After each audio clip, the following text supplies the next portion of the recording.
Hello, Alex. I've been thinking a lot about the lovely video you made last week, and about the value of repetition and slowing down, and what that can do about the brain bees. If I'm honest, the brain bees are new for me. I'm familiar with the siren song my anxiety sings, and what it used to feel like when things got loud in my brain. I think for me, the bees in particular are just a side effect of how quickly everything has been changing this year and how aware I am now of how uncertain the future is and just the ways that events are unfolding. It's still kind of unimaginable to me. Listening to and watching to two-speed content can drown out your brain yelling. When I try listening to anything upspeed like that, it usually makes everything in my brain feel even more incoherent and out of control. But I do find myself coming back to the same podcast episodes or turning on a YouTube video I've already watched, like You're Bundled Up Now, Wait Till You Get Older, a Vlogbrothers video from a couple weeks ago that I've already watched 4 times. Every time I scroll through the comments until I reach this one, the first sentence hits me so close to the heart I copied it away to keep.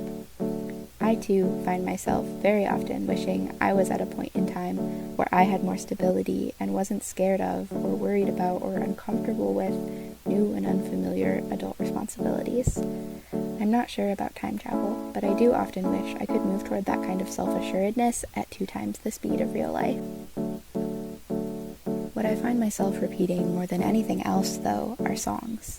Sometimes I can find a whole album to listen to over and over, but more commonly, there's some song I latch onto for several hours or days or weeks. I listen to the song all the way through, and then immediately restart it 20, 30, 40, 90 times or more than that. After the first few repetitions, I learn certain parts of the song well enough that I know where the instruments I like kick in, and where the music takes a pause, and where someone screams in the background. After the first few hours, I know the whole song that well. Eventually, the song feels sort of autonomous. It becomes the ambient noise in the background of my brain. It takes over in moments where my anxiety might get loud, like when I'm falling asleep.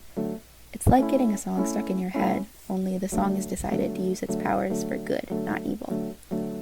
I think listening to music this way is so helpful at blocking the brain buzzing for me, because it almost becomes a way I can control time. When I restart the song, I can tell you exactly what the next 3 or 4 or 5 minutes are going to sound like, down to the second. I know when the end is coming, and when to expect all my favorite parts, and I know what the beginning sounds like before it happens.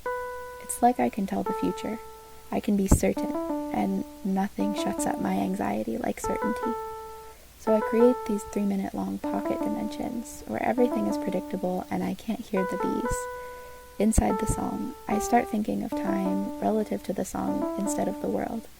I don't have to think about seconds passing. I can measure time in the build-up to the next section of the song. It takes me outside of time. When I come back to songs like this, after I've moved on, I can go right back to that other dimension, where time and the song move when I tell them to. Sometimes I find that looping songs like this does get the screaming in my brain to stop for a while, just like watching the sunset or walking across autumn leaves does. But sometimes it's more like a podcast, just something to drown out the dread. But when so much is happening, it's hard not to appreciate anything that can do that. Here's hoping something brings you quiet this week, Alex. See you soon.